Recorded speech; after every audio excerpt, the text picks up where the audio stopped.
सर्व माझ्या देवी देवतांना खूप खूप प्रणाम.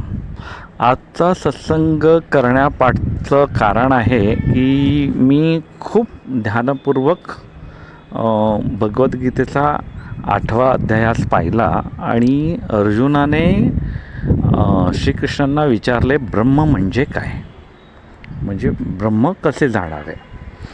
आता 8व्या अध्यायामध्ये यांनी अर्जुनाने श्रीकृष्णांना असे विचारले. मग याचा रेफरन्स असा आहे की 7व्या अध्यायामध्ये ब्रह्मांना कसं पूजावं आणि ब्रह्म कसं व्हावं ह्याची प्रक्रिया 7व्या अध्यायामध्ये श्रीकृष्णांनी अर्जुनाला सांगितली आणि त्यातनं अर्जुनाने 5-7 शब्द जे श्रीकृष्णांच्या मुखातनं पडले त्यामध्ये हा ब्रह्म शब्द होता. तर हा शब्द अर्जुनाला कळाला नाही.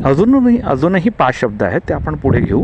पण आज ब्रह्म जाणून घेऊया, कारण हा अध्यात्माच्या परीने, म्हणजे आपल्याला शास्त्र किंवा तज्ज्ञ किंवा विद्वान नाही व्हायचं आहे, आपल्याला आपलं स्वरूप बघायचं आहे, अध्यात्म करायचं आहे. त्यामुळे आजचा हा सत्संग की ब्रह्म म्हणजे काय. तर सरळ भाषेमध्ये 8व्या अध्यायामध्ये श्रीकृष्णांनी ब्रह्म म्हणजे मोठं असं सांगितलं आहे, 2 शब्दामध्ये. पण मोठं म्हणजे काय जाणून घ्यायचं हे तर अर्जुनासारख्या विद्वानाला लगेच कळेल, पण आपल्यासारख्या सामान्य माणसांचं काय. मग त्यामुळे आता हा सत्संग. तर आपण मंगलाचरणने सुरू करूया, गुरूंना धन्यवाद देऊन. गुरु ब्रह्मा गुरु विष्णू गुरुदेव महेश्वरः गुरु साक्षात परब्रह्म तस्मै श्री गुरुवे नमः.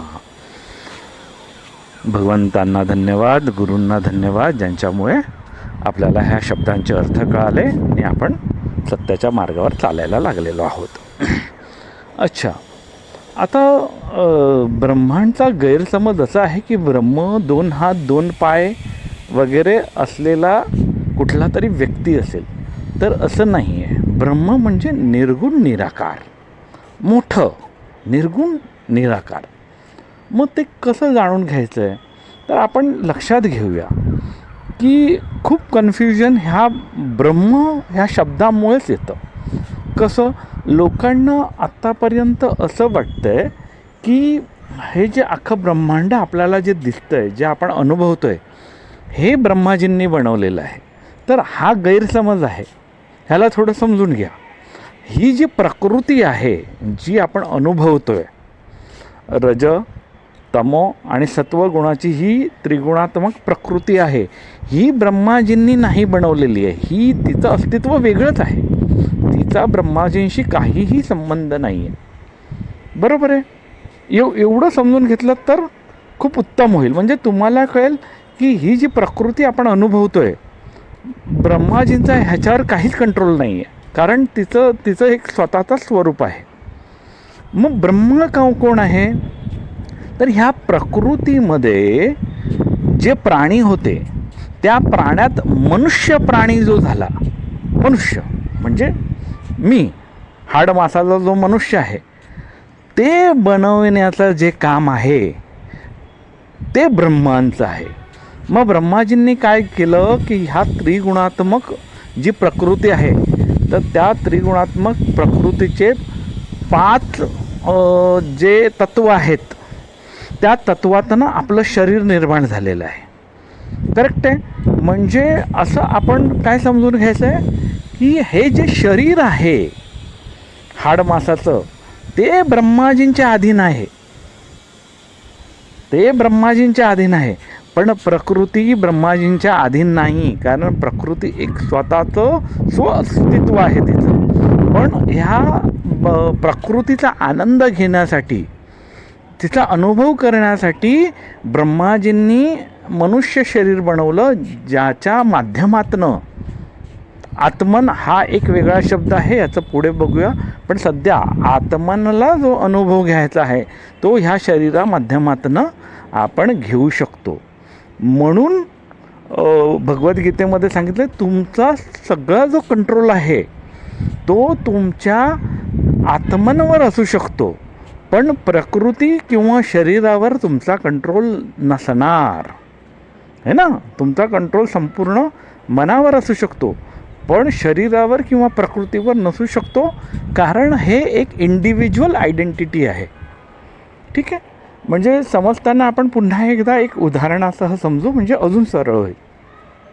जर एका सिव्हिल कॉन्ट्रॅक्टरने एक ब्रिज बांधलेला आहे, बरोबर आहे, तर तो ब्रिज बांधणारा सिव्हिल कॉन्ट्रॅक्टर असतो. आता त्याला पैसे कोणीतरी वेगळ्या माणसाचे असतील, जागा वेगळ्या माणसाच्या असतील, त्यामध्ये आपल्याला पडायचं नाही. पण कोणीही विचारलं हा ब्रिज कोणी बांधला, तर सिव्हिल कॉन्ट्रॅक्टरने बांधला. मग सिव्हिल कॉन्ट्रॅक्टरने तो ब्रिज बांधला, पण त्यामध्ये जी लागणारी सिमेंट आहे, त्यामध्ये रेती जी लागलेली आहे, किंवा त्यामध्ये सरिया जो लागलेला आहे, तोही सिव्हिल कॉन्ट्रॅक्टरने बनवला का? नाही. तो निसर्गाचा भाग आहे. निसर्गामधनं त्याने जेवढं त्या ब्रिजसाठी लागणाऱ्या इन्ग्रेडियंट होतं ते घेतलं, त्याची कालवा केली आणि त्याने एक ब्रिज निर्माण केला. मग त्याचं अधिपत्य त्या ब्रिजवर असू शकतं, पण त्यात लागणाऱ्या कॉन्क्रीट किंवा त्यावर लागणारे सरिया किंवा सिमेंट ह्याच्यावर नसणार, कारण ते निसर्गातनं आलेलं आहे. म्हणजे तो ब्रिजचा जो बनवणारा आहे तो सिव्हिल कॉन्ट्रॅक्टर आहे. तसंच त्याच प्रकारे ह्या प्रकृती कशी आहे, काय आहे, ह्याच्याशी आपल्याला संबंध आहे. ते वेदांमधनं कळेल प्रकृती काय आहे. म्हणून ब्रह्माजीने फक्त आपल्याला शरीर बनवून दिलेलं आहे. म्हणजे मनुष्य हा ब्रह्माजीने बनवलेला आहे. म्हणून आपल्याला खूप काही वेदांत, दर्शन, न्याय, मीमांसा आणि योगचा अभ्यास करावा लागतो, कारण आपण प्रकृतीमध्ये मिक्स झाल्यामुळे आपल्याला ब्रह्म कळत नाही आहेत. बरोबर आहे. म्हणून आपल्याला प्रकृतीचा अभ्यास यासाठी करायचा आहे की तुम्हाला ब्रह्म कळेल, आणि ब्रह्म कळाले तरच तुम्ही आत्म्याच्या दिशेने वाटचाल कराल. तर आजच्या सत्संगामध्ये अगदी ठळक सांगण्यासारखं हे आहे की ह्या प्रकृतीवर आपला कुठलाही कंट्रोल नाही आहे. म्हणून प्रकृती तुम्ही सोडूनच द्या. आपला कंट्रोल फक्त आणि फक्त आपल्या मनावर असू शकतो, शरीरावरही नाही आहे, कारण शरीरही ह्या प्रकृतीने ॲडॉप्ट केलेलं आहे. बरोबर आहे. फक्त जे स्ट्रक्चर बनवलेलं आहे ते ब्रह्माजीने बनवलं आहे, आणि त्याला मग कसं कंट्रोल करायचं त्याच्यासाठी आपल्याला ब्रह्मसूत्र वाचावं लागतं, किंवा योग किंवा दर्शनशास्त्र वाचावं लागतं. तरच आपल्याला कळतं की ही प्रकृती आणि शरीर मिळून आत्मा कसा अनुभव घेतो आणि कसं पुढे वाटचाल करतो. तर आजच्या सत्संगात एवढंच. तुम्ही हा सत्संग ऐकल्यामुळे खूप खूप धन्यवाद. तुमचा दिवस शुभ हो, आनंदात हो. धन्यवाद.